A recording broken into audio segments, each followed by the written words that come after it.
नमस्कार। आग को आसूची पवित्र रक्षाबंधन। भाई भौणींकर से पवित्र संपर्क विषय गोटे छोटिया कथा कहबी। प्लीज वीडियोटी को शेष पर्यंत देखिए। थे मो भाई मत पचारे झील रक्षाबंधन में केवे भी तू किसी गिफ्ट मागुना कि मुझे कि नदेले कि कहूना। सब भौणी मैंने सब भाई को किसी ना कि गिफ्ट मागी था, तू मत कि मागुनु कौन से मो भाई को मुझे भाई आज पर्यटन तुम मत कौन बोली डाकुछ। भाई कहले मुझे झील बोली डाकुची। सेतिकी बेले मो भाई को मु कहली बास से झीर स्नेह आधार दे से झीर भल पाइबा दे मत सब बेले एमती साथ दौ था। मोर आ किसी भी दरकार ना, कारण टंका पैसा सब बेले माने रखे। प्रथम हूँ मधुर संपर्क।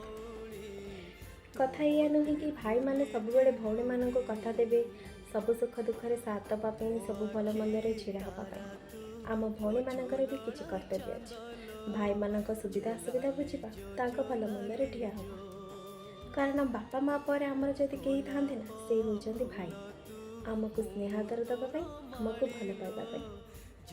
तेणु सब भाई भौणी मान मोर गोटे रिक्वेस्ट, भाई माने भौणी मान प्रति केवे भी स्नेह आदर कम करते।